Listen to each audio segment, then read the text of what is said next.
Campeã em 2018, vice-campeã em 2022. A França vem para essa Copa do Mundo como a principal postulante ao título junto com a Espanha, tentando chegar na sua terceira final. E tudo começa no grupo que a gente vai analisar no vídeo de hoje, que é o grupo I, onde ela tem a companhia também de Noruega, Senegal e a surpresa Iraque. Afinal, o que a gente pode esperar desse grupo? Será que a gente vai ter uma vida fácil para a França ou os demais concorrentes, inclusive o Iraque, podem surpreender e embolar a vida da seleção francesa nessa Copa do Mundo?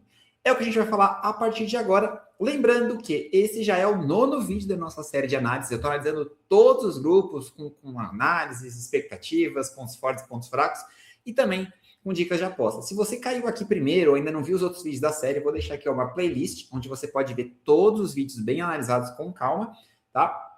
E também você pode conferir as dicas de apostas lá no nosso Telegram. Tem link na descrição para você que perdeu os vídeos. Eu estou mandando lá no Telegram também, e as apostas eu vou sempre atualizando por lá. Inclusive, vale muito a pena você porque, entre outros fatores, você também vai receber dicas de apostas durante a Copa, ou enfim, depois da Copa também, beleza? Dito isso, vamos começar a nossa análise com a França, que é a cabeça de chave e, claro, principal favorita a vencer esse grupo. Vamos começar então falando da França, mas antes de começar, não se esqueça de se inscrever aqui. O canal é novo, então eu conto muito com a sua participação. Vou fazer uma cobertura bem completa aqui no canal sobre a Copa do Mundo, tá? Nesse ciclo de Copa, você provavelmente escutou alguma coisa do tipo, porra, a França tem 3 times. E é verdade, tá? A França tem realmente pelo menos 2 seleções bem completas e uma terceira competitiva que poderia aí fazer frente às principais seleções do mundo, porque tem muito talento e muito recurso. E aí, quando a gente vem pensando assim em escalações ou coisa do tipo, são jogadores de ponta da elite do futebol europeu em praticamente todas as posições. A gente pode citar alguns aqui,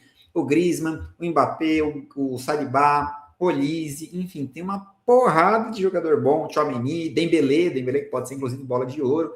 Então, só de você ter um ataque com Mbappé e Dembélé, você já põe muito respeito. Então, assim, a França é um timaço, tá?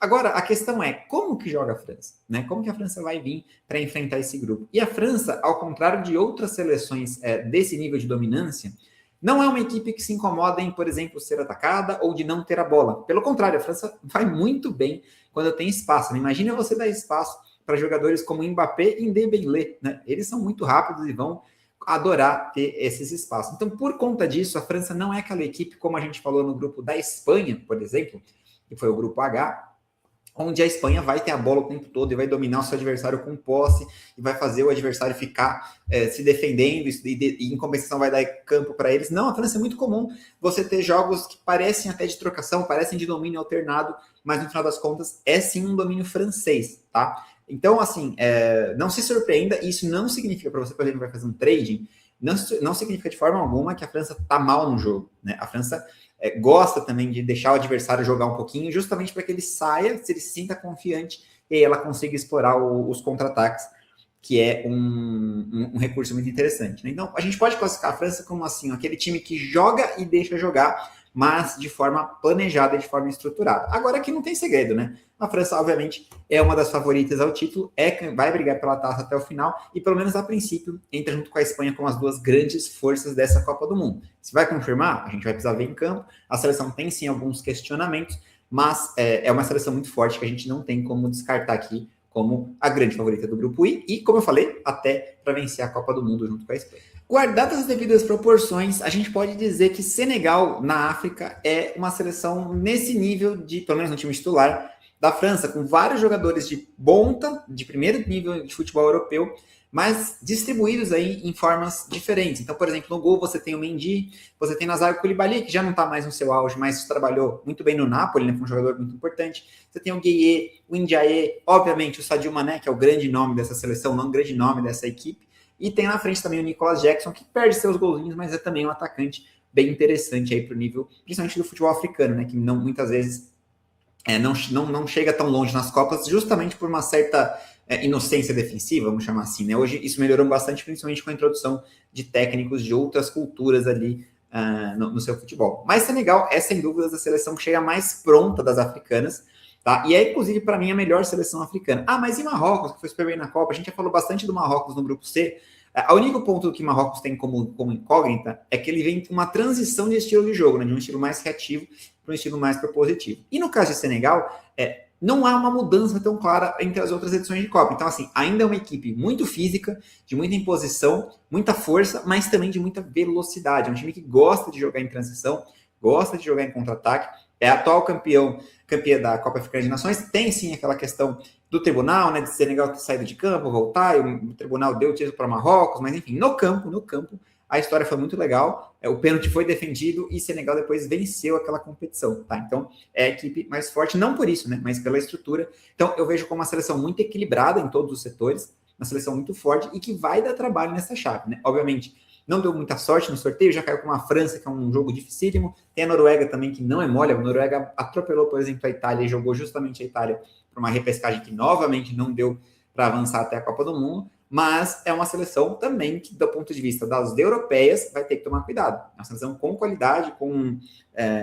muito recurso e que vai sim mostrar até uma variação tática ali em formações diferentes. Agora, é claro, o Mané já não chega na sua melhor forma, o Senegal tem também algumas lacunas, né? Você tem bons jogadores, mas algumas peças não são do primeiro nível. É isso que difere, por exemplo, da França, que tem todas as posições em alto nível e mais incluindo as reservas, né? Os reservas do Senegal, obviamente, não acompanham nem de perto o nível dos titulares, mas é uma seleção para ficar de olho. Se conseguir avançar num grupo difícil, pode surpreender, porque é uma seleção com muita qualidade, uma seleção pronta, uma seleção com experiência que vem também colhendo bons resultados no ciclo de Copa do Mundo. O Iraque é mais uma história legal dessa Copa do Mundo, mas que dificilmente vem para aprontar, né? São mais de 40 anos de ausência, tem um retorno quando naquela primeira edição não conseguiu nenhuma vitória, foram 3 derrotas, se minha memória não estiver me traindo pela pesquisa que eu fiz, e é uma seleção que, dada até a composição do grupo, não vai ter muito o que fazer, a não ser se defender e tentar explorar alguns contra-ataques, tá? A seleção iraquiana até tem alguns recursos interessantes, vamos dizer assim, se fosse caso de uma chave mais acessível, como o grupo B, quando a gente falou que é um grupo bem tranquilo, né? Ou até o próprio grupo da Bélgica, né? O grupo G, em que Irã, Nova Zelândia e Egito não põe exatamente muito medo nos seus adversários, talvez ela pudesse jogar ali mais de igual para igual. Agora, um grupo com França, Noruega e Senegal, acho difícil, tá? Então, não tem jogadores jogando nas principais ligas do mundo, né, nos times de ponta. Isso pode ser um problema tanto competitivo como também, obviamente, de qualidade técnica. E, além disso, tem essa questão de não ter assim grandes nomes, né, grandes referências. Até tem uma tentativa de buscar mais jogadores, a gente falou um pouco sobre isso em Curaçao, por exemplo, das diásporas, das heranças genéticas. Então, por exemplo, tem muitos iraquianos que foram para a Suécia lá atrás e podem ter alguns jogadores que poderiam se naturalizar, mas assim, acho muito improvável que venha algo de muito diferente, né? Até porque o ciclo já foi praticamente encerrado e a Copa está batendo na porta aí, tá? Mas dito isso, não tem como esperar, o Iraque, a princípio, vem a passeio, vem para tentar não perder ou não ser goleado, principalmente pela França, não tem muito o que esperar além disso, né? Vai se defender, tentar jogar por uma bola ali, 2 bolas, e tentar marcar os seus gols, que vai ser bem difícil, né? Fechando o grupo, a gente tem a Noruega, que fez uma excelente eliminatória, passou o carro em cima da Itália e tem como principal jogador o Haaland, que vocês já sabem, joga no Manchester City, é um dos goleadores mais fantásticos que a gente já viu, né? A bola vai para ele, vai ter gol, e isso torna a seleção norueguesa muito forte. É claro que a Noruega não é só Haaland, né? Você tem vários outros bons jogadores atuando em boas equipes, né? A gente pode citar o Sorloth, por exemplo, que é outro jogador que também joga geralmente de 9, mas na Noruega, por motivos óbvios, acaba sendo deslocado um pouco para a ponta, né? É um jogador que atua mais ali pela beirada de campo, porque afinal de contas, senão ele teria que ser banco, né? Dificilmente ele bancaria o Haaland, não tem muito como discutir em relação a isso, mas é um jogador importante também. Então, muitas vezes ele joga, só que ele joga mais aberto, a não ser em situações de extremo desespero, né? Em que a Noruega deixa de jogar ali num 4-1-4-1, com essa segunda linha de 4, tendo ali pontas mais abertos, para jogar com 2 atacantes mais enfiados e aí trabalhar mais a bola aérea, né? Inclusive, se você não sabe, a Noruega é uma das seleções com maior média de altura dessa Copa do Mundo. Então, você pode esperar, sim, uma seleção muito forte na bola aérea, tanto defensiva como ofensiva. Para você que é do trading, gosta aí de tentar pegar um gol de bola parada, escanteios, enfim, pode ser um bom recurso que a Noruega tem. É muito forte essa bola aérea, né? Tem também o Odegaard no meio de campo, você tem o Berg no meio também, um volante mais defensivo que joga no Fulham, é uma primeira... uma competição de elite da Europa, enfim. Tem alguns bons jogadores. Agora, de fato, não é uma seleção que tem nomes fantásticos em todos os cantos do campo, né? Por exemplo, em Senegal eu vejo mais jogadores assim de destaque, com nomes mais populares, que foram realmente referências em equipes, como eu já citei aqui ao longo da análise, do que na Noruega, em que a gente tem, saindo desses 4, tem mais jogadores ali um pouquinho desconhecidos, mas tem também a excelente campanha, por exemplo, que o Bodo Glimt fez na última temporada, e tem alguns jogadores também representando a seleção. Tá? Outra coisa importante você ficar sabendo é que a Noruega, ela não é uma equipe, vamos dizer assim, do drible, né? Ela é uma seleção, até os principais jogadores que eu citei aqui, tirando o Odegaard, que é um pouquinho mais habilidoso, tanto o Sorloth como o Haaland não são jogadores habilidosos, né? Eles têm como característica justamente a finalização, a explosão, o arranque, né? E é isso que você pode esperar da Noruega. É um time extremamente disciplinado, um time muito bom taticamente, mas é uma seleção que, fora o Nusa, que ele joga também pela ponta, não é uma seleção tão dribladora, é uma seleção um pouco mais tática. Então, assim, quando ela enfrentar equipes bem postadas defensivamente, pode ser que a Noruega tenha alguns problemas, tá? Em compensação, ela funciona muito bem quando tem espaço, né? O Haaland faz muitos gols nos espaços, ele sabe atacar os espaços com ninguém, e a bola aérea, que eu já citei, é uma das grandes forças dessa Noruega, que, olha, se avançar e deve avançar, pode surpreender, tá? Uma geração muito interessante, uma geração para tomar cuidado, porque já mostrou nas eliminatórias, já mostrou em outras edições que pode ir longe. Qual que é o problema aqui que a gente pode colocar assim, aquele asterisco de risco de decepção para ficar esperto, né? Então, tô ali no meio do caminho, aqui eu realmente estou meio no muro do que esperar da Noruega. Por quê? Geralmente essas seleções secundárias, que não são aquelas seleções de topo, de primeira prateleira da Europa, acostumadas a competir todas as Copas do Mundo, quando elas chegam com uma expectativa muito alta, elas acabam muitas vezes decepcionando um pouco, né? Eu posso citar aqui, por exemplo, a Dinamarca, que, para variar, não está nessa Copa do Mundo, tem uma geração fantástica. Na outra Copa também chegou com todo o hype, depois de uma excelente Eurocopa, e, se eu não me engano, caiu na fase de grupos, ou realmente teve muita dificuldade nos grupos, que nas oitavas, não lembro agora exatamente, mas foi bem abaixo do que se imaginava. Então, por mais que ela possa surpreender, tem que tomar esse cuidado, esse asterisco aí, para ver se ela não acaba sentindo um pouco essa pressão de poder surpreender dentro da Copa do Mundo.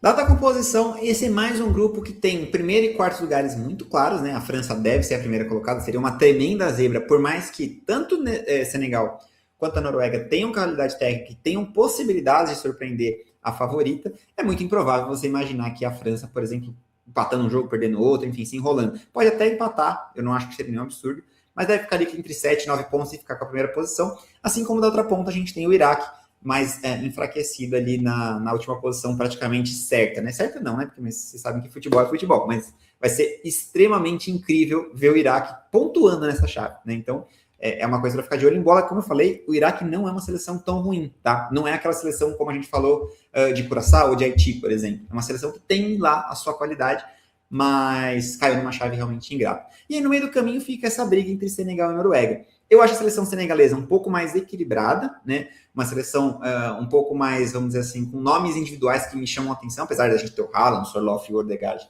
na Noruega. Acho que tem mais posições com esses nomes de destaque, mas eu preciso respeitar aqui a grande composição de futebol europeu que tem na equipe da Noruega, mas deixando claro, desses jogadores todos que eu citei de Senegal como destaques, tem 5 ou 6 jogadores, todos eles atuam em competições de elite europeia, né? Então eles também estão acostumados com competição.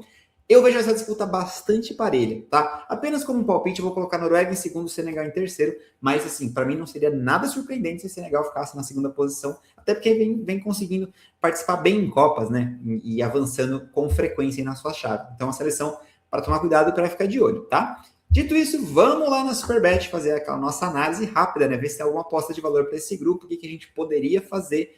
Lembrando que se você não tiver conta, você pode usar o nosso código VIP Clube no seu cadastro para desbloquear super odds, promoções, enfim. E uma coisa bem legal da Superbet, que eu ainda não falei na série, é que lá você pode, inclusive, combinar super odds, né? É uma coisa que as outras casas não deixam você fazer. Então, se você curte uma múltipla, vai ser bem legal ter na Copa do Mundo uma casa com esse diferencial. Chega de blá blá blá, vamos lá para a tela dar uma olhada aqui que a gente tem de interessante nesse grupo I.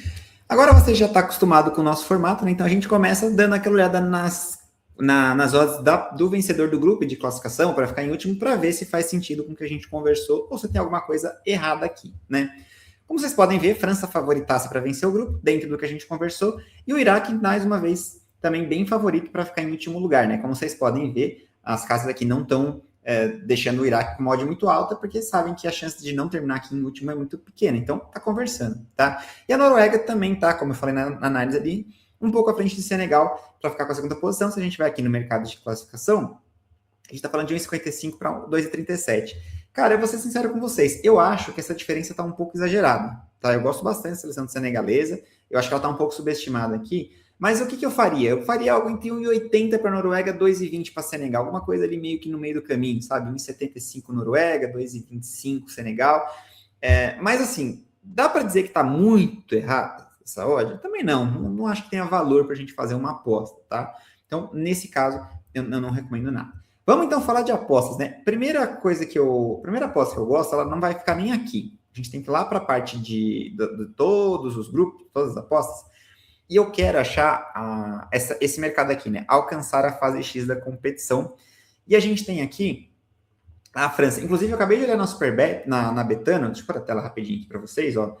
Na Betano tá melhor, então vamos fazer por lá, que é essa aposta aqui, ó, para chegar nas quartas de final. Dentro da Betano fica na parte de eliminação, tem aqui a França. Inclusive, se você não tem conta na Betano, também o código VIP Clube que tá aqui embaixo, ó, do meu lado, opa, não, é do outro lado. Ele também se aplica aqui, tá? Pode usar que você vai desbloquear a sua conta legal, beleza? E aqui a gente tem essa odd de 85 para a França chegar até as quartas. Cara, eu acho que tem muito valor isso aqui, muito valor, sabe? Porque a gente tá falando de uma seleção que é muito cotada para ser campeã, né? Que tem muitas chances de ir longe nessa Copa do Mundo. Tem a experiência de 2 Copas seguidas e o elenco é mais ou menos o mesmo. Você tem Mbappé, você tem Griezmann. Então é um elenco experiente, um elenco acostumado. E se a gente está falando de uma seleção com boas chances de ganhar a Copa, você está dando aqui mais ou menos 50% de chance dela chegar nas quartas, tá? Nas minhas simulações, depois a gente vai fazer simulações aqui no canal também, a França sempre tem um caminho acessível para chegar a essas quartas de final. Então, eu acho que a odd é muito boa, tá? Então, se você concordar comigo, pode fazer, tá? Tem essa aqui, a 1,80, eu acho que vale a pena você ter a conta na Betano e fazer por lá. Mas se você não tiver, aí você faz aqui na Superbet mesmo para chegar nas quartas, beleza? Essa é a primeira aposta que a gente tem. Deixa eu voltar lá para o nosso grupo I, que é o grupo da França, né? Que a gente está analisando. E aí tem uma outra aposta aqui que eu também acho bem legal, que é o primeiro e quarto lugares para ficar entre França e Iraque. Como eu falei para vocês, o grupo tem uma pegadinha? Tem uma pegadinha, né? A seleção de Senegal não é tão ruim assim.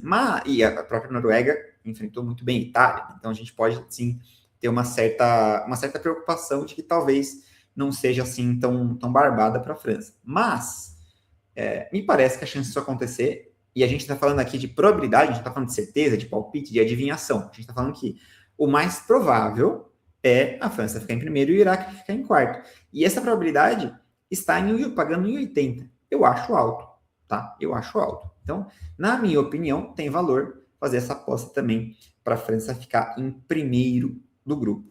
E para fechar, a gente tem alguma aqui para classificação, já falei para vocês, né? Acho que as odds são baixas.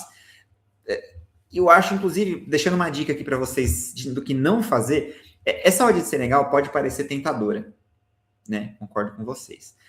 Porém, como são 2 jogos bem difíceis contra a França e Noruega, também não é absurdo a gente pensar em Senegal fazendo só 3 pontos, né? Vencendo o Iraque e depois perdendo para Noruega e França. É absurdo? Não é absurdo. Com 3 pontos num grupo, você vai ter que jogar contra a França, que você pode tomar ali um saldo maior, cara, não tenho convicção de que o terceiro dessa chave consegue avançar, né? Eu acho que é um que pode acabar rodando. Então, eu não faria nada de duplar aqui com esse áudio em 45, tá? Outra coisa que... Agora, tem algumas apostas aqui, para mim, no Iraque, que pode ser interessante. É pegar aqui o total de pontos da equipe e nessa aqui, ó, para o Iraque não pontuar, né? Como eu falei, o Iraque não é uma porcaria, né? Não é uma seleção que vai tomar 3, 4 goleadas e ir para casa. Mas, a gente está falando de uma odd de 2,20. Eu não sei se a chance do Iraque fazer um ponto, que assim, a odd 2,20 é menos de 50% de chance, né? É maior que 50%. Porque assim, contra a França e a Noruega vai ser bem difícil. E Senegal tem as suas questões, né? Às vezes até de uma certa indolência, como eu falei para vocês, jogar um pouco ofensiva demais e tal. Mas, cara, 2,20 é uma odd muito boa. É uma odd alta para o Iraque não vencer nenhuma partida. Então, eu gosto dessa aposta e eu vou recomendar aqui para vocês. Mas eu vou deixar também uma outra opção para quem vamos dizer assim, pô, mas e se o Iraque segurar um empatezinho, será que não ferra nessa aposta? O que você pode fazer é vir aqui na Betano de novo, ó, agora tem vários mercados abertos, fica legal demais, ó. E você vem aqui, ó, mercado, total vitórias da equipe. O Iraque, a linha é 0,5, então menos de 0,5 vitória. Ou seja, aqui é para o Iraque não vencer. E aí você pegar essa odd em 27, duplar com alguma coisa, posso até montar alguma aposta nesse sentido no próximo vídeo com o grupo da Argentina, tá? Mas é uma aposta também legal. É uma odd baixa, mas assim, aqui a gente está falando do Iraque vencer. E Iraque vencendo França, Senegal, Noruega, cara, é muito difícil de acontecer. Então, lógico, não tem valor na odd, assim, poxa, que aposta de valor fantástica, que odd errada, só tinha que estar 1,10. Não, acho que 2022, 2023, o próprio 2027 não é nenhum absurdo, né? Mas para fazer uma duplinha recreativa ali, pode valer a pena. Uma última aposta aqui para o lado do Iraque, porque assim, realmente eu acho que aqui não tem muito para onde correr. Senegal e Noruega é uma briga meio difícil, a gente já trabalhou bem em França na questão da liderança, e tem também uma opção legal que é para o Iraque marcar menos gols neste grupo. Essa odd 1,30 eu acho que está interessante, apesar de não ser uma odd alta. Difícil enxergar o Iraque marcando mais gols, principalmente porque quando a gente pensa no Iraque enfrentando as potências do grupo, como Noruega e França, cara, a gente vai imaginar um Iraque basicamente só se defendendo. Quando a gente olha para a segunda pior força do grupo, que é Senegal, eu consigo enxergar ali o Mané, o Nicolas Jackson tendo oportunidades, principalmente nos contra-ataques, né? Porque, como eu falei, a França joga e deixa jogar. Mas o Iraque não tem essa qualidade técnica que tem Senegal, por exemplo. Então, muito difícil o Iraque não ser a equipe com menos gols aqui, a não ser que uma das seleções faça uma campanha assim horrorosa. Tá? E nesse caso, a gente pode duplar com quem? Eu vou lá no grupo C, que é o grupo do Brasil, e vou fazer a mesma aposta para o Haiti. Equipe a marcar menos gols, Haiti. Cara, 1,30 aqui é muito alto para mim. Por mais que você tenha uma Escócia que seja extremamente under, o Haiti entra com um saco de pancadas do grupo. Então, essa odd para mim tinha que ser, sei lá, 1,15. Não acho que essa odd tá justa, tá? E aí a gente tem uma odd de 1,71, uma odd boa para duas seleções que entram como basicamente a passeio na Copa, e nesse caso pode ser que elas nos permitam isso. E se o Haiti marcar um golzinho, a Escócia também marca só um golzinho, que também acho bastante difícil. Lembrando que essa odd só divide por 2, tá? Você não perde a sua aposta. O que era uma odd de 1,32 vira uma odd de 1,16, você vai perder um pouco do seu prêmio. Assim, pro Iraque e pro Haiti marcarem mais gols que os seus concorrentes, cara, tá muito difícil de enxergar, tá? Então, essa é uma aposta que eu gosto também. E eu quero fechar aqui com uma última aposta, que não é exatamente, assim, uma super aposta de valor, porque não é tão simples assim, mas, cara, eu gosto dessa odd aqui, 2,50, uma odd alta para o Mbappé marcar mais de 4,5 gols do lado da França. Lembrando que isso é no campeonato, né? Não no grupo. São 5 gols do Mbappé. Por que eu gosto? Primeiro, o Mbappé vai estar super motivado aqui, porque ele pode bater o recorde histórico de gols da Copa do Mundo, que é do Klose, do alemão, né? E a gente sabe que o Mbappé é um cara que joga muito para ele, né? Já tem vários gráficos aí, quando ele jogava com o Messi, com o Neymar, as assistências que ele recebia, que ele dava, e praticamente ele não dava assistência, né? Enfim, tem essas questões, a gente sabe que ele é um cara que, quando pega a bola, ele vai com a velocidade dele e vai pro gol. Com um grupo que são seleções que jogam, mas também deixam jogar, né? Assim como a França, não são seleções retranqueiras, né? Senegal não é uma seleção retranqueira, Noruega não é uma seleção retranqueira, e o Iraque, por mais que vá armar sua defesa, não é uma maravilha defendendo também, né? Então, tem boa chance do Mbappé fazer pelo menos uns 2, 3 gols. E imaginando que a França é uma das favoritas que vai longe, que a gente tem um jogo a mais de mata-mata, com uma odd 2,50 e com essa motivação extra que ele vai ter, eu compro essa odd, tá? Eu acho que 2,50 é uma odd bem legal para a gente fazer uma aposta, mas pensando nessa questão da possível quebra de recorde com o jogo a mais, né? E aí vai ser interessante. Fora que, caso o Mbappé comece bem a Copa, numa dessas você até consegue fazer um cashzinho aí, ou fazer uma proteção, enfim. Acho que vale a pena o risco também. Lógico, eu dei várias opções nesse grupo, a gente fez bastante coisa, todas na mesma direção, né? Ou a favor da França, ou contra o Iraque. Se você não quiser ficar tão exposto a essas duas condições, escolhe uma ou outra que você gostou mais. E aí deixa as demais de fora. Show? Concluímos mais um grupo. O grupo da França está analisado. E olha, é um grupo que vai ser bem legal. Vão ser jogos muito interessantes, inclusive do próprio Iraque, né? Ver como é que o Iraque vai se portar contra seleções melhores que ele nesse grupo. E aí, você concorda com a análise? Discorda? Também tá achando que a França vem forte? O que você espera da Noruega e de Senegal? Me conta aqui nos comentários. Não precisa concordar, não. Se você quiser discordar, fica à vontade. Deixa aí, ó. Não concordo com nada disso aí. A França vai passar vergonha, a Noruega vai amassar, enfim. Fica à vontade. E, ó, só peço duas coisas. Deixa aqui o seu like, se inscreve no canal, porque daqui a pouquinho tem mais vídeos, vai ter uma cobertura completaça aqui. E entra no nosso Telegram. Conforme esses casos vão abrindo mais mercados e mais opções de apostas, eu vou mandando lá também para que vocês possam se divertir aí com responsabilidade dentro da Copa do Mundo.